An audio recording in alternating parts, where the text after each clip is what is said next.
I bring you Brian Fanzo, and while I wanted Brian to be on the show because of his career journey, which is very much a ground and pound, he's worked for every inch of success that he's gotten.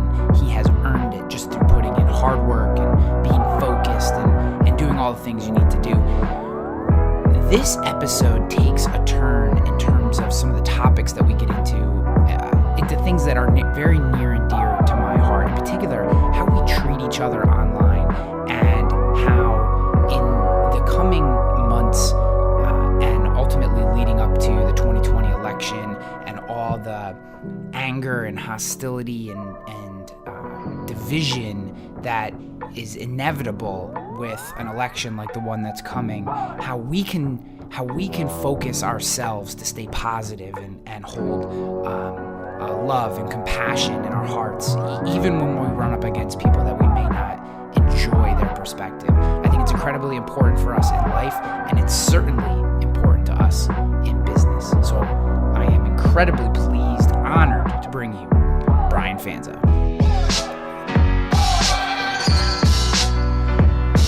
With you in the new job. It's good, man. It's good. Trying to find my legs. It's an interesting situation. Whole new industry. Don't know anything about basically most of what I'm doing. So I'm just, it's interesting how much what I'm learning is what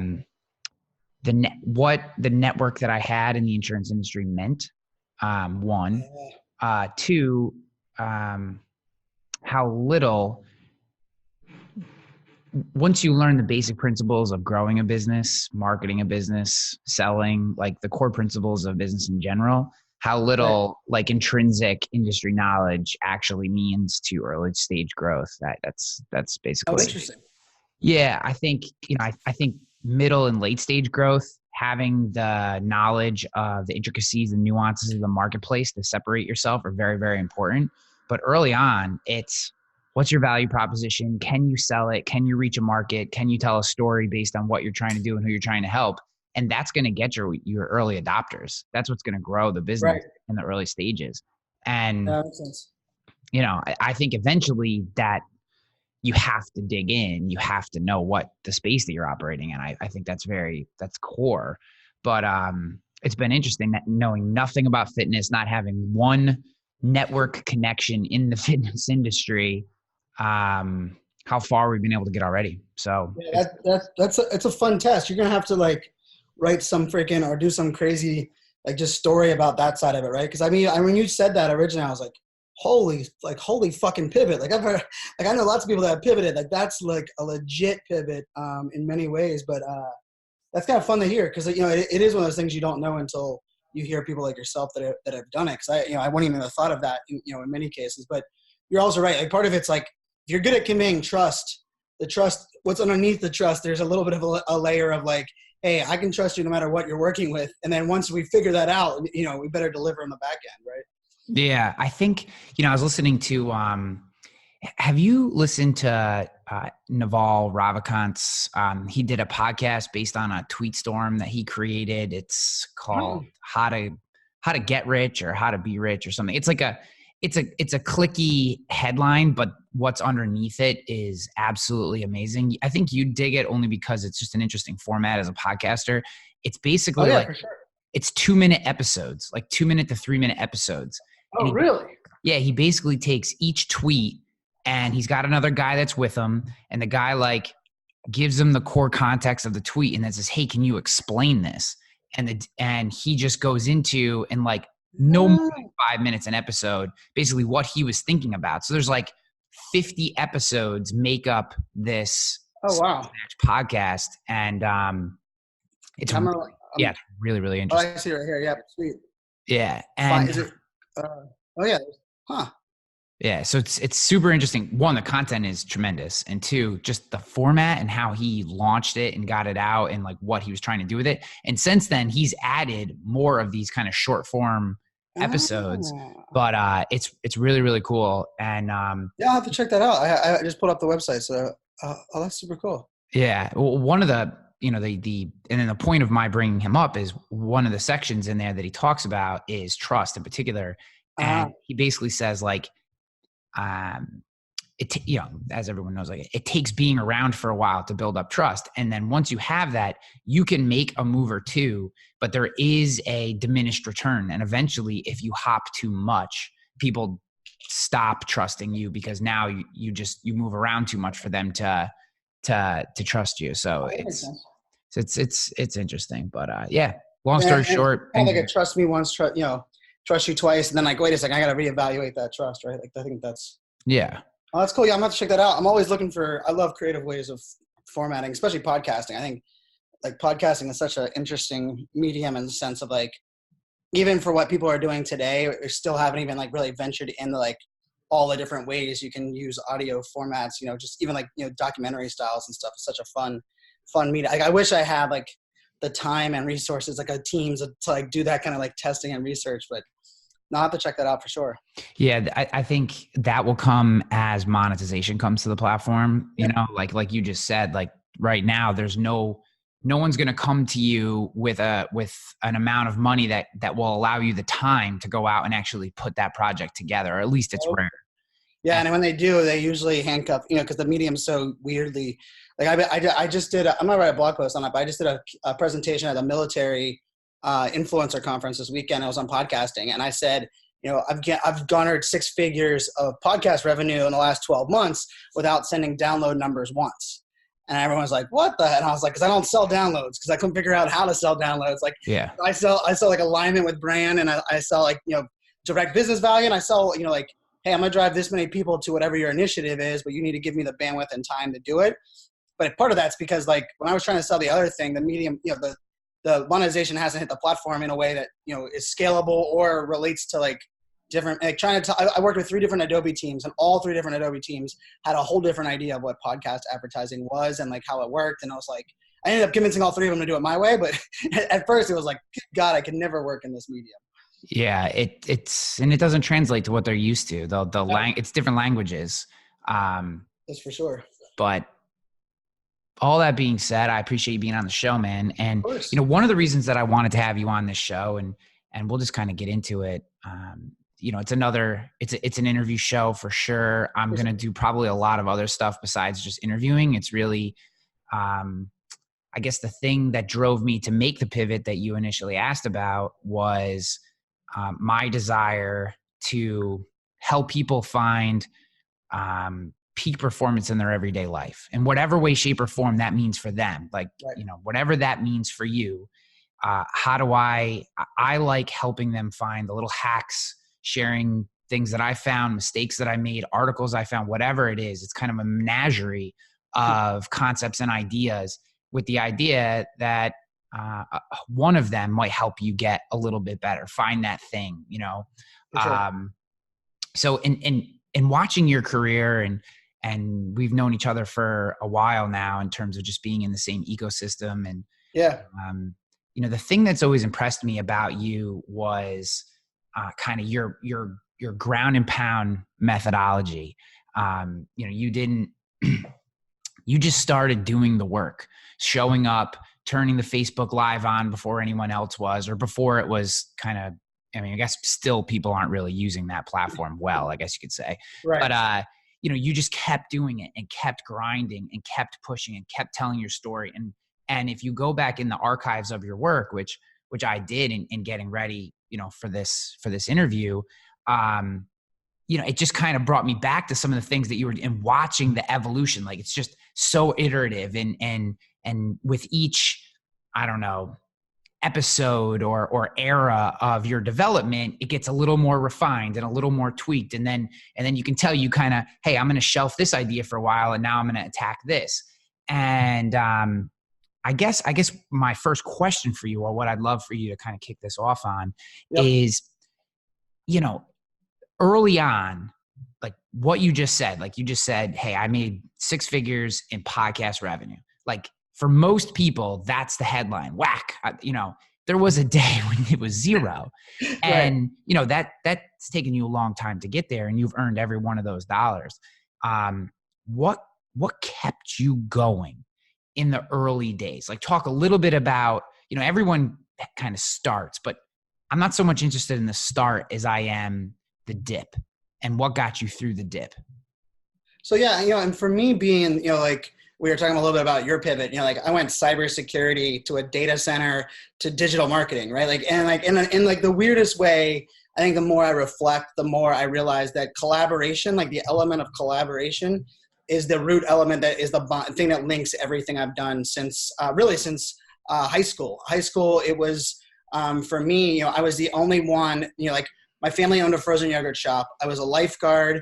I tried out for plays as a thespian. I was a baseball player. I played hockey. I was like the only one that kind of like was the surfer dude that was also the sports dude that liked computers, that also worked at a family business. And then that kind of transcended into college where I was the only one that was a fraternity guy, the only one that was a computer science major, and the only one on the hockey team. Like no one on the hockey team was majoring in computer science, and nobody majoring in computer science was going to join a frat. And I think for me, like being able to bring groups together was always like, man, it was the thing for me. Like it's always been like the root piece of it. But, I worked in a government contracting company, giant 25,000 person company, left to go to the data center, which was at the time 250. I was the 256th employee. And then within 2 years, we had 612 employees. Like we were hiring like 12 new hires a week. It was insane. And then I went on my own. And I think the interesting piece for me, I guess, like the dip was like, I always knew I wanted to do something bigger. And I love how you kind of put that out there of like, understanding that. Like for me, it was like, I always say like, I want to connect great people with great people to do great things, right? Like, but there's no monetization on that. There's no like business. There's no like, how do I package that? And I remember, Jay Bear, a good friend and mentor, like one day, and this was probably 4.5 years ago, and where I was kind of like, I don't want to be an agency, but I don't want to be a consultant. And like, where do I fit like who I am? And like, how do I put some, monetization around it, but also how do I like grow and learn this space? And I remember Jay said a statement to me, and I don't think he knows how like much it stuck with me, but he was like, Fanzo, I love what you're doing. Everyone I talk to loves what you do. My problem is I have no idea what you do or how I would sell you. And I was like, yeah, that sounds like a problem. Like, and like for me, like, I think that was part of like that piece of it was, and I would read things like you have to package things, or maybe you need to sell stuff online. And I had like this love for building community without the desire or need to monetize the community. Like if like in my weird big picture, like I remember like I tried the agency thing after the data center, didn't really like the agency model. I just wasn't an agency. Like I deliver, I over deliver, I ground and pound. Hey, what's our goal? We're going to crush it.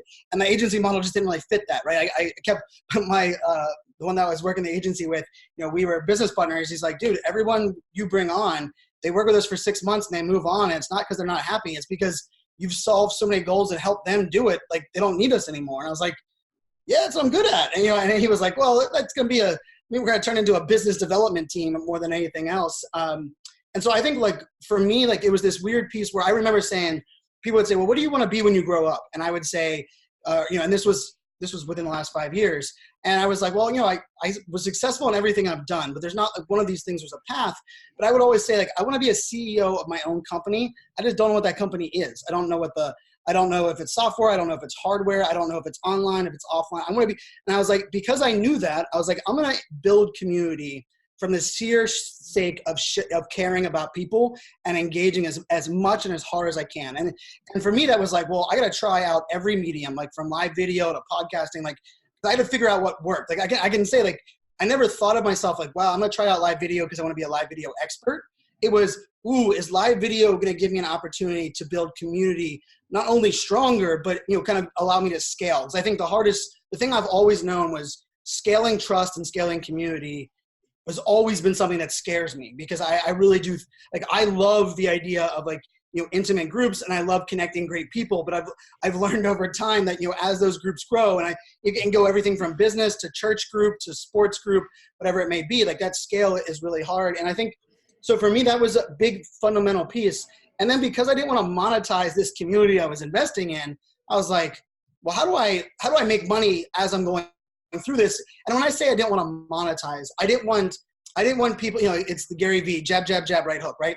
And Gary made the joke with me via Twitter a long time ago. He was like, Fanzo, you remember the right hook part exists, because I was really good at jabbing and giving people things without like having that right hook. And part of it was because I kind of learned, and this was something I think was one of those things that got me out of that that entrepreneur stuck that I was in, was that I could I could monetize and work with enterprise-sized companies and big brands because they would want access to the community I have without having to tell my community to buy an online course or buy my book or to hawk some webinar. And so when I found that out, I was like, oh, well, that's my whole background. Like my background was enterprise tech. And I was like, well, now I can tap into this network from a business perspective while still growing a community with my underlying goal of reaching kind of the masses. And for me, that was like that's been like the path that's got me where I'm at today. But there's definitely been like, it's taken a lot of, I can tell you, self-awareness is the thing that I would always say, like, I'm confident, I'm proud. I would say be yourself. I would, but in the last 3 years or so, and really a lot of it had to do with my divorce, I was like kind of forced to become self-aware. And now that I'm becoming more self-aware, I know what I'm not good at. I know what I'm good at, but I'm also been able to look back at my decisions and realize, wow, if I'd only been aware of why this didn't work because of who I was, I would have made so many different things along the way. And so it's been a heck of a journey, but I think that hopefully answers the question on that path. We both have a very interesting pivots in going from crazy different careers, but I think there's also that underlying element of what drives us. It's really interesting. I think without really knowing it until you just said it, that might be one of the things that has always enamored me to your work is I've struggled with that same thing my whole life. I always say to my wife that I have a job to support my desire to create. You know what I mean? Like I love, like, I'll tell you what I love more than anything. I wake up at 4:30 every morning and I write an Instagram micro blog every single day. Well, we'll call it 6 days a week. It's the 2,200 word limit. Sometimes I fill it. Sometimes I don't even come close, but it is whatever I learned the day before, whatever I came in contact, whatever idea I think can move people forward, I do it every single day. And I don't know why that platform, I just like the constraints of the 2,200 characters or whatever. It kind of gives me something to work towards, which I could easily duplicate someplace else, but don't. And like I have said to my wife before, and this is probably before the job I have today, but like, she's like, she's like, you like to do all this other stuff, but then you do this work over here. And I'm like, because that work pays for me to be able to do this work, because I have no clue how to monetize this work in a way that, just like you said, isn't courses and ebooks and, paid webinars and all that nonsensical stuff that truthfully, even when it's done with the purest intentions, I can't stand it. Yeah. Like I just can't, it just rubs me the wrong way. As soon as I see the sales copy, I just start to barf. Yeah, and I know that, you know what I mean? Like and I know that that's a weakness in my marketing game, is that I'm not willing to go copywriter, even though I can do it. Like I just makes me feel weird. So I never, so it's funny. I never heard you say that, what you just said to me before, but as soon as you said it, I was like, wow, that sounds super familiar. I've had that conversation in my head before. It's funny too, on that element of like that weird, like there's a sales element, right? Like I have no problem convincing people to give me the money that I know that I'm worth, right? Like that has never bothered me, but selling something, like this idea of selling something, either a forced way or, it's a skill set. And there's a skill set or a mindset of the people that purchase those things, right? And when you're neither one of those, like, which I think both of us kind of fall in neither one of them, it's like, I love the marketing space and I despise both, and I used to get so mad at the people that were the marketing it that way. Then I started to like flip my brain. I'm like, well, if no one was buying it, they wouldn't keep doing it. And then I started to get like, trying to like psychoanalyze that layer. I love to really study that, like the human condition and what makes us do those kind of things. And then I realized like, oh, it's just not my personality on either side. So you're right. It's a funny mix, because it's kind of the beauty of the world we're living in. Like you can find your own ways, but when you kind of jump into a space where the short, easy way is this way that like everyone's doing, it can get extremely frustrating. That like, and to your point, like, I mean, like I've done an Instagram story every single day since Instagram stories was released. And it's like my favorite thing. And you like feed copy. I love, like I wake up and I start the day and like, I kind of go through this like weird programmatic thing in my head of, okay, what does my beginning, start, middle, end look like? And then I'm like, what should I show, or how should I show something to educate people or bring them along on my journey? And I don't do like written out. It's like this it's this like weird process, and I can feel it. I can feel like sometimes it hits me like 10 a.m. Sometimes it hits me at noon. But like you, like I mean, I've invested so much time and I study the analytics. I love the piece of it, but at the same time, like nothing about my Instagram stories is monetizable or like I'm not using it to like. And everyone's like, "Oh, you have the swipe up feature." And I'm like, "Yeah, I usually use that for like an article or a podcast." And I'm like, "You don't use that for gated content?" I'm like, "I don't have gated content." I'm like, "What? You're a marketer?" Anyway, it just kind of play in different ways. Yeah. Yeah. It's funny, so one of the things that you talked about too in there was scaling trust. And this is one of the topics that I've written about, I've talked about. It's something I think about all the time. I think it's probably the reason that we are neither the person who buys the fancy copy course or that creates the fancy copy course, is that I feel like anytime you inject Mad Men style copy into advertising, which I think that's what the break in that is, you're going from trust to convincing, right? You're almost bullying someone into it. You're bludgeoning them with reasons to trick their brain into clicking a button versus, hey, you trust me so much that I'm just going to tell you what you're going to get and you can choose. Like those are two different things for me. Cause Seth Godin sells courses on Akimbo. He's the farthest thing from a huckster marketer, even though he is a brilliant copywriter. Right. So talk to me a little bit about how you scale trust, and really I'm interested, maybe start with what that actually means to you and then how you do it. So I think this is one of those areas for me where I've never looked at like, and I think it has a lot to do with my personality as well. Like when someone tells me what to do, and my poor parents, like I'm the guy, like, I mean, even if I wanted to do it and they're telling me to do it, like I've always pushed back. And I'm not like the fight the system guy. I've always just kind of been like, hey, I want to like, let's come together and do this, or let's work in this similar path. And I think when I looked at like, okay, in this digital world, like I remember like, and I've thought about this a lot. I've always looked at social media and digital and like the internet as a whole as this vast opportunity to become connected no matter where we live, no matter what our background is, no matter our sexual orientation, no matter what it is, like you can find your people. And I think it had a lot to do with like I moved in 3rd grade from Pittsburgh to Virginia Beach, but my roots are Pittsburgh. I bleed black and gold sports. We still had season tickets for the Steelers, but because of my dad's medical condition, we had to move out of the cold weather. And like the internet came and it was like this, like, oh my goodness, the people that think sports like me, I'm connected with, right? And I remember it being like this pure joy. And I wanted to be a Sports Center anchor. Then I realized you had to know journalism. And I was like, or be good at grammar. And like, it wasn't my thing. And then I kind of like pivoted into computer science. And I think really computer science for me, even like if I look at that element where I was like, I like results-oriented type things. I also loved trying things out, right? Like, and it was like, oh, well, nobody that's done this could do that. I'm the person that does it, right? Like, I really like that piece of it. I think when I started like in this digital space, putting myself out there, and like, I know the dates because on the day I started on social media, but it was a date, November 2nd, 2013 was the date. Like my mom questioned, I think I was venting to her on the phone, something about like social media posts, or she said she liked the post of mine. I was like, well, it took me an hour to write. And she was like, what? Like, you don't spend that much time on, like, what? You didn't spend an hour total on your homework. And I was like, well, I wanted to make it this, and this. And she said, like, the basic words of, she's like, well, Brian, I hope that you remember what's made you great and who you are offline. She's like, you're unapologetically yourself. And she's like, and it's been something that I tried to change as a mom. And then I just kind of realized Brian's going to walk his own path and do his own things. And people are going to, for the most part, take it or leave it.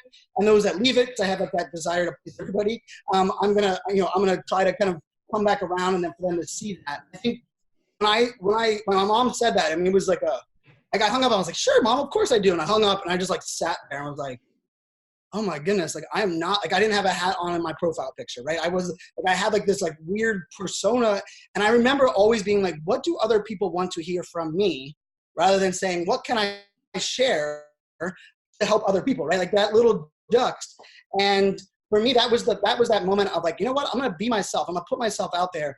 And those that judge me based on my appearance or judge me based on maybe the way that I come about things, I'm going to build trust with them over the long term of caring and being a positive person. Right? Like I don't inject negativity in anything I do. I don't support negative people. Like someone screws me over, I don't post about it publicly. I just remove them from my circle, right? I don't amplify their things. I don't talk about them. Even like going through my divorce, my ex was not one that was on social media or posting publicly, and she posted 32 times publicly about our divorce, and I posted 0. And it was because it was like, well, hey, she's a great mom. She is still a great mom. My daughters are great because of her.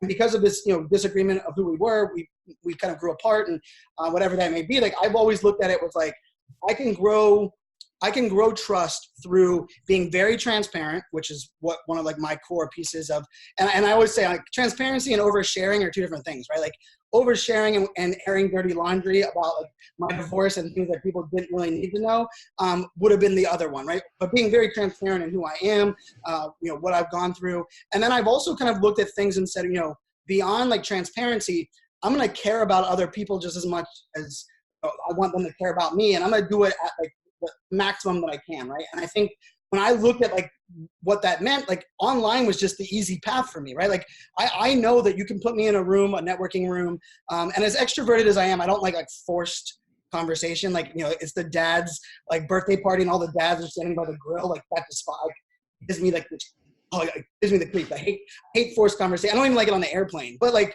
put me in a room with a bunch of people, I don't shut up. Like I don't mind talking like when it's not forced. And I think when I looked at all these pieces, I was like, wow, I can do this online and share content, my conversations, who I am. And I think caring is so easy online, right? Like, retweets cost nothing. Amplifying, calling someone else, it's so easy to do and yet so rarely done still that it was like, okay, well, I can do that in a way that builds trust over time. And I can tell you, like, some of my biggest, I would say, haters, or those that like maybe we had a biggest disagreement with. I just recently had a phone call with somebody that was like the first person I ever blocked on social media. Like I remember being like, wow, like this was bothering me. And it's come full circle. That person not only has apologized, but made up to the person they alienated that really turned me off. And we ended up having a great 45-minute Skype call. And it was like, man, Brian, I do have this like please everyone mentality. But I think there's also that idea of trust is like, I don't want to force you to trust me. I'm not going to tell you to trust me. But if you have a mindset or you're open perspective enough to, learn from me or just listen to who I am and what I talk about, I believe you will trust over time. I think that's that element of, I think that when people say like trust is a long-term game, that's true. But I think there's also an element of it's a long-term game with someone that is going into it more often than not wanting to trust you, right? But for those of us that approach a lot of relationships very trusting to begin with, trust can be an immediate game if you created your network and your community to kind of enable that. And that's kind of what I'm trying to embody now. And I'm testing it, right? Like, as a full-time speaker now, like that's my full-time revenue. It's a business development game. Nobody really hires you back-to-back years. So everything is like, okay, you have to trust to see me, you have to trust to work with me. My speaker agent is like, Brian, you've been running this business speaking for 4 years, without a CRM, without all these like back-end things, like as a team of one. And I was like, yeah, I work hard on establishing trust today so that they might be able to hire me a year from now. And that's how I've always done it. And I did it as a team of one, right? So I started sharing articles for events that I wanted to speak at 2 years from now. I started sharing them today so that when it comes about in that event, they ask me 6 months out and go, Brian, you've been in our network sharing our stuff. I got to know you. Would you like to speak at our event? I'm like, oh, matter of fact, I would. Little did they know, like that was my strategy, 2 years earlier in the process. And I think that's kind of like the fun of how this all works. Yeah, it's almost like what I hear you saying is that trust almost has like a compounding effect. Like as you build trust with one community and become kind of seen as a trustworthy person, more people are brought into that, and maybe they're willing to trust what you have to say and who you are quicker than they would as if they hadn't heard from you or you hadn't established yourself. So it just kind of compounds over time. And I think that's where I always look at the difference between like a community and a network. And I think that's always like a fundamental piece for me. And I can't really remember who even like kind of opened my eyes to this, and maybe it was a couple different people, but I always like, like a community are people coming together because of a shared purpose and a shared passion. are not connected via one individual, right? And a network is the idea that you are invited in because of the people that you know. And yet, if there's a couple of people that are removed from that network, your attachment to that network might no longer be there because the person's removed. But you can remove people oftentimes from a community, and the community is powering on because they're joined by that purpose and passion. And I think that's also why like the words like monetizing community don't go together, right? Because it's like, wait a second, like we're bringing people together. And I think in the online space, like you can build followings on social networks. Very, hey, we all know how that works. But I also think building a community that will follow you where you go is where the magic happens. That's the beauty. But there's no recipe, there's no online course, there's no like one hit wonder to make that happen. And I think even, you can use the extremes. And using Gary Vee is like using Apple and technology and innovation. Like, so there's only one of him, and he did it his own way. And I don't like using him as an example, but there's lots of people I think are understanding this idea of building through trust and those relationships and putting their passions out there. And ultimately that community ends up doing the story, the telling for them.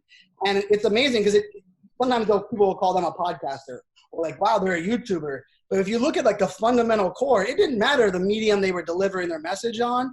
It was more about the message that they were delivering. It just happened to be that medium was the vehicle to get it to the people to bring the community together. Yeah. One of the things that you said in there was, retweets and sharing of other people's content has become rare. Now, I remember, I was active blogger, content creator in 2008, 2009. And that was the currency of the internet. I mean, that was how anyone found anything was, I know you, I know the stuff that you like, you retweet someone else's stuff, and now I get introduced to somebody new. And I'm with you. Like, that doesn't happen anymore. Like, people just they don't link to other people's work in their articles. They are not retweeting other people's work. They're not sharing articles into their feeds from other people anymore.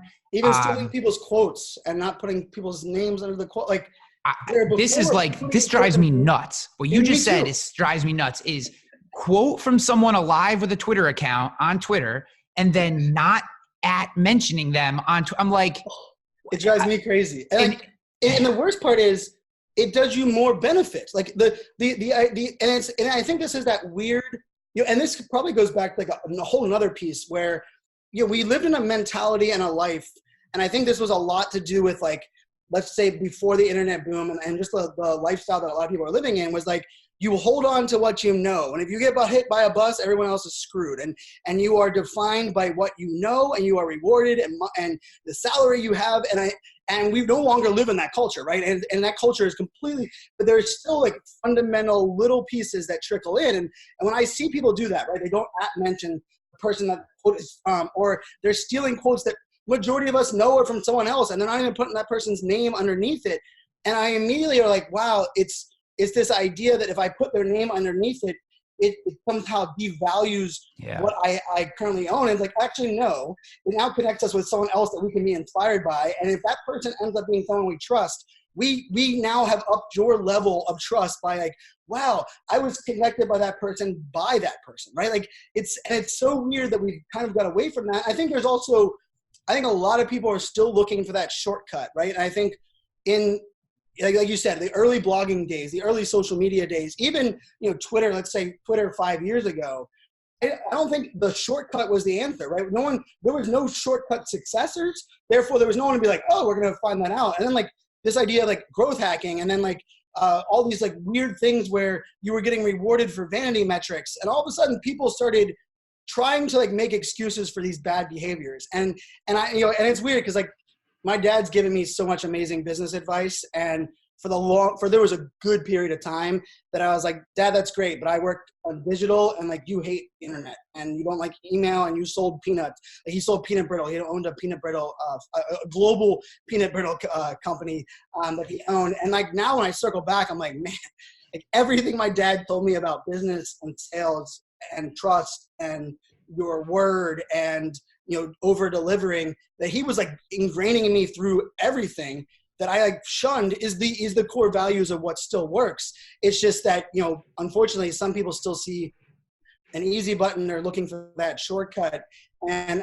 I think that's been I mean, if I had to like look at anything for me on like what keeps me going to, which I think was like the first question you originally asked me, was like, I've never looked at anything that I do today as a need or desire for it to be short-term, immediate success. Like that to me, I almost like immediate success almost like scares me, because like what happens when that goes away? Like you fall, like building this like long journey and path that we're building, like failure does not scare me because I won't settle for it.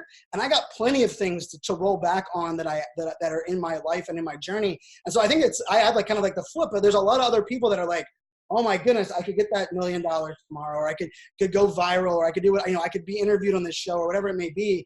And I've never had a desire to that. I even look at it and say, if that's a show I want to be interviewed on, or I want to be up on the podcast, let's just say something like that. I'm like, you know what? I'm going to earn my keep. And if I get on it in 5 years from now, that to me is so much more powerful than me like, going around some back door to get something that I want like immediately. I think it's such a unique value that good news is I feel like people are getting exposed today at a much higher rate. Like we're finally at this like pivot point where like taking it to making it, selling unicorns and rainbows, and not, having actually the products or the services that you've been promising. Yes, they're still winning right now, but they're starting to get exposed slowly. And I think the people that are like, 10 years behind us are like, wait a second, I might not want to follow those people that are now kind of, including like the Me Too movement. There's so much of those things that were like, hey, this is just the way things were done. And now thankfully we're at this pivot that are kind of changing our society, which let's hope it changes sooner than later. Yeah. Well, there's a lot in there that I want to unpack. For me, the trust isn't a zero sum game, right? Trust is there. Putting you on a pedestal or having you on my podcast, it doesn't decrease my trust and increase your trust. Exactly. The whole pool gets bigger, right? And I honestly believe that there are many people that just intrinsically do not understand that idea, that your win is their loss. It's that scarcity mindset. Seth Godin calls it the lizard brain. Everyone has their own way of describing it, but it's such a toxic mentality, because it does get you chasing that short term. And that isn't to say that everyone doesn't have moments of it. You know what I mean? Like, it's not like I don't look at my Instagram stats and go, what the hell? This week I didn't, that happens. I mean, obviously you have these moments, but it's being able to come back to the idea that, there's a group in the insurance industry, and their whole slogan is better together, everything. They've been saying that for years. And to be honest with you, when I first saw it, I was jealous, because I was like, that is 100%. It was the perfect way to describe what I believe is exactly how we have to operate. And it actually takes me back to something you said that I wanted to comment on, and then get your feedback.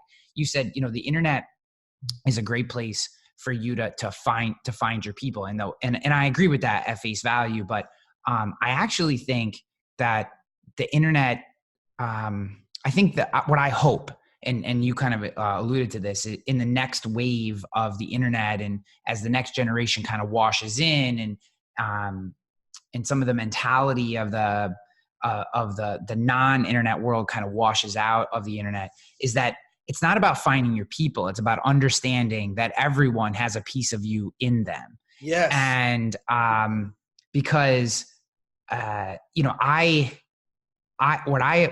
a piece of advice from somebody, because I do not comment on politics, but I do keep an eye on what is happening. I try not to participate in the negativity, because it's almost just tough to get away from, but I do follow it. Right.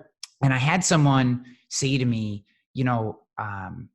I just was talking to them offline about a couple of things that were bothering me. And they said, it might do you some good to follow people who at face value, you don't know if you agree with them or not. So like at face value, you may say, you know what, I don't want to follow that person. I don't agree with them. But what this person's advice to me was if you do that, over time, if you actually give them a chance, there's always probably going to be some things that you don't align with, but there may actually be some things that you do align with. And if our mentality could go from what it is today, which is, if you disagree with me on one thing, you're against me, to if you agree with me on one thing, we have a chance. And I think that shift is really what I hope happens. And I don't, that just triggered that thought in me, but I feel like as we roll up on this next election, holding some of those ideas in our head is going to be more important than ever.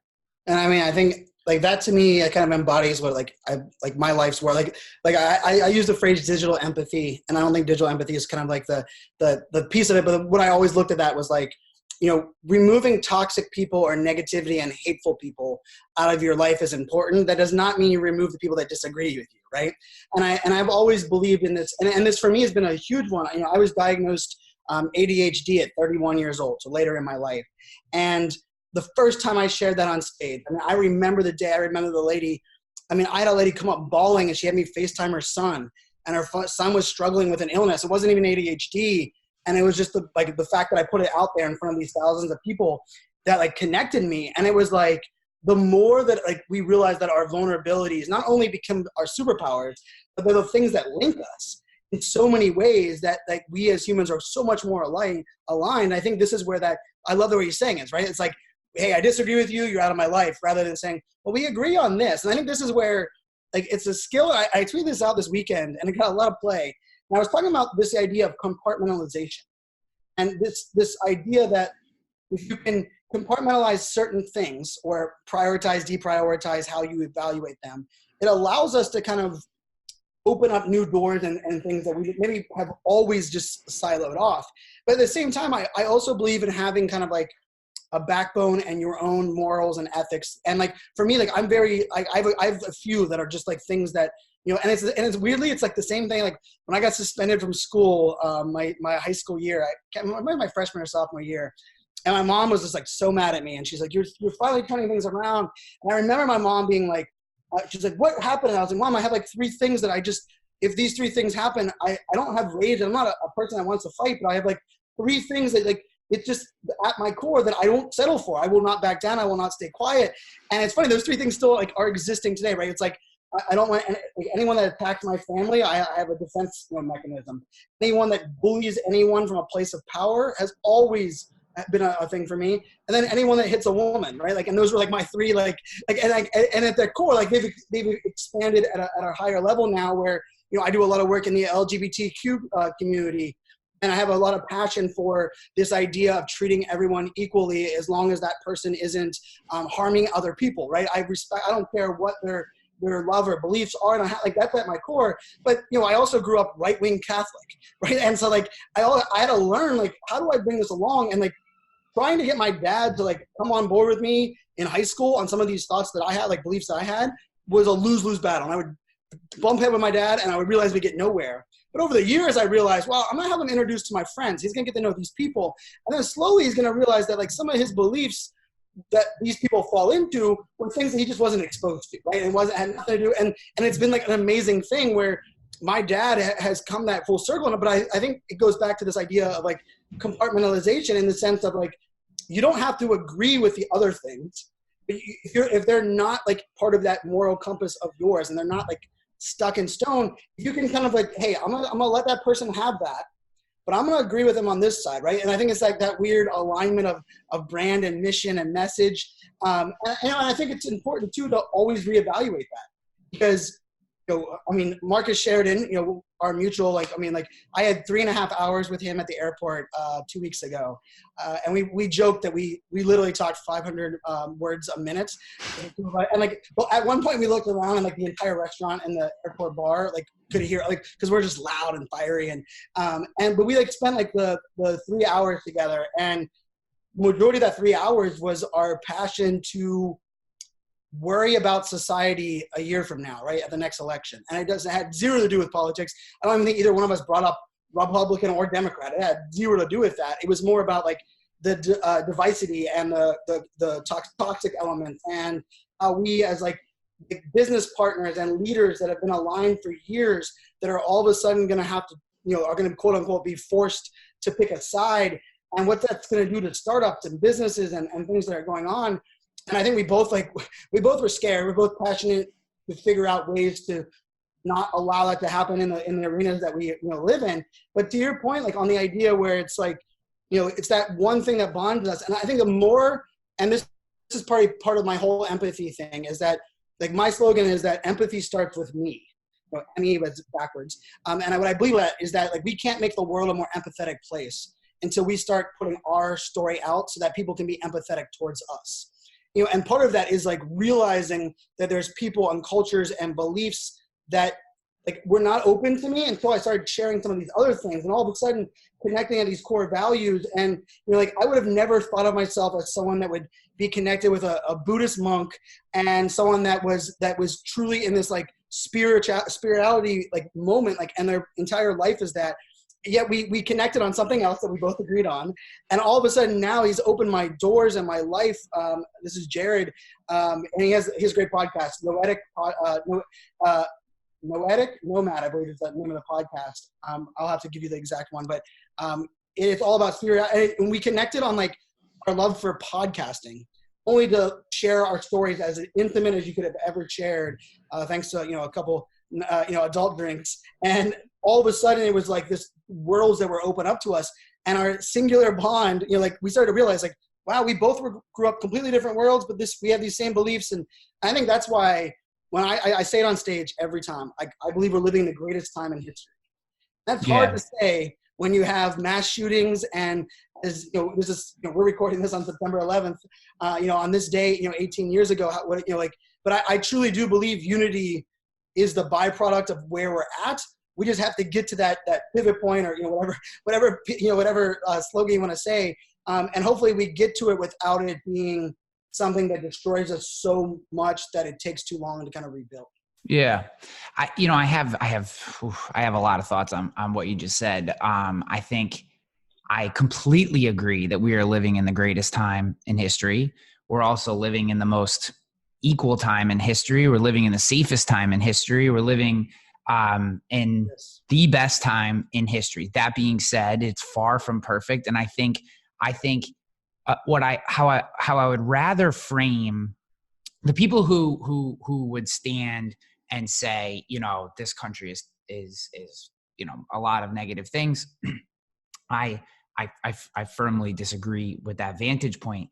I wish, but I understand their frustration and wish that it could be framed in maybe a more positive way. The problem is the media doesn't write stories about positivity. No. So unless you're, blasting the president or blasting someone else, you know what I mean? Like, or, someone on his side blasting back, no one picks it up. No. That all being said, I think it's important to remember two things from my perspective on this topic is that a lot of misconceptions are formed based on signaling. When we're trying to signal the tribe that we would like to be part of, or that we feel gains us the most points, that creates a lot of misconceptions in the world about who we actually are. So yes. I would anyone who's listening to this that cares, I think we need to be very careful about how we signal in the world and why we're doing that. There's a difference between having a belief structure and feeling the need to signal that structure into the world for a given reason. Now, and oftentimes, I think, and I mean to jump in on that, but that signal, oftentimes either we don't realize that we're doing it, or we don't have a desire to do it, yet we feel based on like cultural norms to do it, right? Like, and to me, like the easiest way to link this into like the business world is I've been very blessed. I get to interview a lot and have conversations with a lot of CMOs, CEOs of really big companies. And I'm also the guy that wears a backwards hat, crazy shoes, and doesn't wear a suit and tie, right? Like people, the amount, and this has happened a lot more recently with like, Brian, like, I'm starting to figure out like how this works for you. They're like, you treat everyone with the same amount of respect and trust if they have a title or if they don't have a title. And the people that have the title, when they see that, they respect that at a deeper level than us signaling, well, I'm just as equal as you, and trying to either, it's not even kiss and butt. It's more of like this idea of like, this idea that I have to prove to you that I belong to be able to have a conversation with you of meaning, or to be a part of your business or life. And it's amazing for me where I connect people and these are high ranking executives, and I'm connecting the dots. And the biggest piece of it was like, well, Brian, you hung out and talked to me as if I was a normal person, and I built trust with you the same you would have built with an entry level, and so I think that is that piece of like, you don't have to signal, or you don't have to become either something that you're not, or even weirdly enough, feel the need to be something that someone values, right? And there are plenty of people in the world that value title and value a lot of that stuff, but those aren't people that I'm playing the game with. And if they are, I quickly, like, and this is probably one of the other fundamental principles, I think, for me, and this is one, like, I call myself a change evangelist. And it was a title that one of my CEOs that I used to work for, one of the smartest guys I've ever worked for my entire life, he gave it to me because he was like, Brian, you're not a technology evangelist. That's the job title I pitched him. And he gave it to me, and we put it on business cards, and he hated it. And he's like, you're not, he goes, because people assume that you want technology in all these places. He goes, you remove technology just as much as you install technology. He's like, you will identify a problem and look at it and say, does technology make it better or worse? And if it makes it worse, you have no problem removing technology from the equation, which he was right. And I think that element of, like, quote unquote change evangelist of what I looked at is one of the things that I think we also make a mistake on. And I'm guilty. I was being guilty of this many times in my career, is that you can't change the game unless you're playing in the game. And oftentimes we're like, well, they're not going to agree with us, or they're wrong. And I think, like, I hate putting generalizations out there, but the millennial generation, for all the stereotypes the millennial generation has been given, that's one that is probably the biggest one. Was, well, they don't understand us. They don't live in our world. Like, screw them. I'm not going to play in their game. And I was like, that's quickly how we just become two worlds that are working in two different arenas, and no one's kind of crossing over. And now, like, kind of even funneling into that compartmentalization thing, there are plenty of conversations, groups that I'm a part of right now, in the sense of knowing that me being there might just change one person or one narrative, but the fact that if I'm not showing up there has the opportunity to change nothing. And changing nothing in things that I'm passionate about scares me more than anything else. And I think that's such a fundamental piece of it. And one of the most popular tweets I've had this entire year was just a simple tweet that just said, if your social media feed sucks, it's not social media's fault, it's people you're following. And I said, embrace the unfollow, the block, the mute button, right? And that was my tweet. It was just like, a simple tweet. And a lot of people took it and ran with it, and they loved it. But then there were a lot of people that were like, and I had to end up putting a second tweet, and I was like, hold on a second. This does not really mean you remove people that disagree with you. It does not mean that people that have a different opinion or sharing. I was like, I actually believe to be empathetic, to be well-rounded, you must understand all vantage points, right? Like, and I think when we look at politics, that's the problems on both extremes, is like neither extreme is willing to stop to understand even the place where other extreme is coming from. Therefore, they just keep making it more diverse. But I think for me, that's where like this kind of come back to, and I was like, you remove toxic people that are attacking and that are saying hateful things that are full of negativity. But by getting rid of them, now you have some people that your mind will be open to new possibilities. You'll have all these new things. And I think that's where, not being part of the game, like saying like, oh my God, I hate social media, or blaming social media for like the Me Too movement or all these things that exist. Like, no, wait a second. Society and mankind have been bad for a long time. Social media has exposed it. And we can either blame social media and continue to live in a society that allows these things to happen, or we can fix society and amplify the good with social media. Right? And I think this goes back to you and I, like, on our core beliefs of like, there is this element that together we can, the tide, rise the tide. But in this world we're living in, it still is unfortunately too rare in the space we're at. But I believe the businesses that are doing it well are the ones that see that. Yeah, I actually think, and this is, I think, a good topic for us to close on, because I want to be respectful of your time. I actually think that the negativity is the minority. And when we see the hardcore negativity, what we're hearing is a very small portion of the population on both sides who their identity is that negativity. And that's just the role they play. And what I hope that we hold in our minds in all things, when you're having disagreements at work or disagreements with your family or friends or in your community, is that the loudest, most negative voices in a conversation are often the vast minority. And not that we shouldn't hear them, but we certainly shouldn't hold them up as the banner for what that, quote unquote, side of the argument actually believes. Because I know a lot of pro gun who are also pro gender rights. Correct. And, if you were to, if either one of the far extremes were to hear that you were one or the other, they both would kick you out. And then where do you go? And it's like, that goes for every disagreement. You may be pro hierarchy in work, but also want your people to step up and question what you do. And it's this, I think the easiest example is always in politics, I think, for this particular issue, but the idea transcends every aspect of our life. When you're disagreeing with your spouse or your partner or someone in your family, your friends, if you're having, and in particular, I think this is coming more and more into work as people get into these, I just had a discussion the other day with someone about flat structure versus hierarchies. And I firmly believe in a hierarchy. I just do. I believe that you have to have a hierarchy to get things done. That being said, it places more intrinsic responsibility on the leader to allow their people to be value adds all the way up the chain. Now, that may not, with a weak or a selfish, self-oriented leader, that system falls apart, which is why people say hierarchies are the problem. Hierarchies aren't the problem. I'm way off on a tangent, but I don't believe hierarchies are the problem. I believe shitty leadership is the problem. Correct. So, so we go back and forth, and ultimately, I think we both understood their sides. And basically, the person I was talking to side was, how do you know if someone's a shitty leader? And once they get to that position, how the heck do you get them out? And I said, that's a fair point. I think that's what we have to work through. But I guess my point is, like,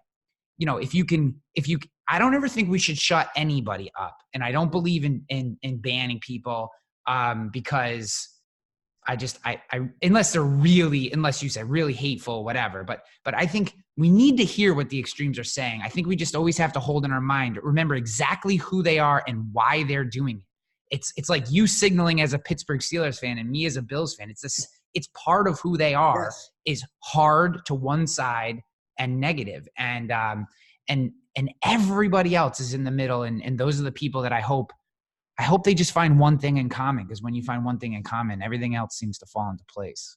And you'd be amazed too if you looked at, because you do have the extremes, like you said, but I think if you looked oftentimes at negativity that is in your life or in your feed or in our world today, the negativity is rooted in a desire to know that their voice is heard, not the negativity that the message is carrying. Right?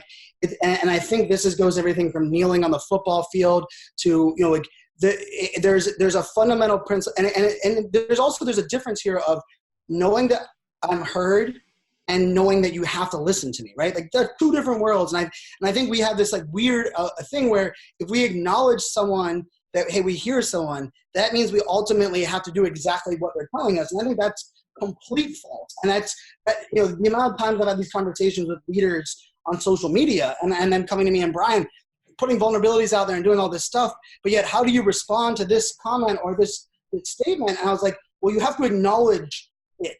Like, there's no, I don't bat an eye. You have to acknowledge it. And they're like, what? I'm like, because the lack of acknowledgement will now just spur the hate and the ingredients more, right? And this idea of like, hey, I hear you.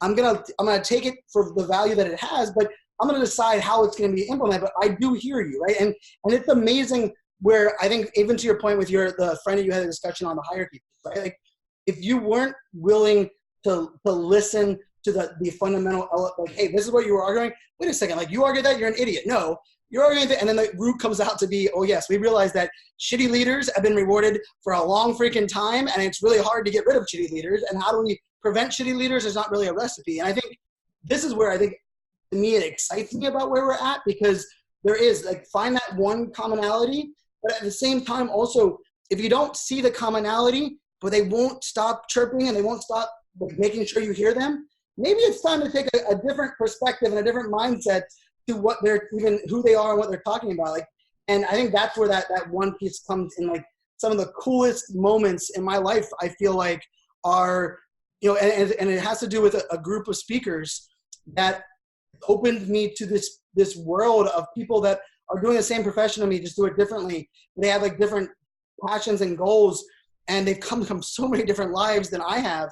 And then there's like these core things that, like, I feel like in the last 2 years, I've become a much more well-rounded human. I don't, and this is like, not saying I don't judge everything, but I don't judge. I look at every opportunity as a learning opportunity. And I'm willing to listen. And oftentimes people looking around me like, Brian, why did you keep listening there? And I was like, because they have that passion that's rooted somewhere. And even if I don't agree with it, but I understand it better by listening, I improve, and maybe I can help them improve even telling their story. And I think that's where you and I even agreed. I think part of the root where you and I connected with early on was just like our desire to help people, but also a desire to realize that like everything's building to a performance level that we can always grow on. And you made the statement before, and I just literally ordered these shirts yesterday. I have a shirt coming out that just says, "We are greater than me," Bitterman sign, because if we can embrace that and realize that we're all connected by those one things, the world's gonna be a much better place. My man, it is always a pleasure to spend time with you. Thank you so much. I know you're traveling. I think life is hectic. You're an in-demand speaker and you got places to be. So I appreciate this time. It is definitely been fun for me. And you got my mind going, and I got a page full of notes, which is always amazing. Where is the best place for people listening to this? They want to learn more about you. Maybe they want to hire you to speak. They just want to be part of your ecosystem and kind of take in more of what you do. Where do they go to learn more? So, I'm a big believer in, consistency. Consistency is extremely important. Probably one of the most underrated things online today. So I'm iSocialFanz. So the iSocial, F-A-N-Z, or a Z at the end, on every social network. So I always say, don't follow me everywhere. I create a lot of content, a lot of noise.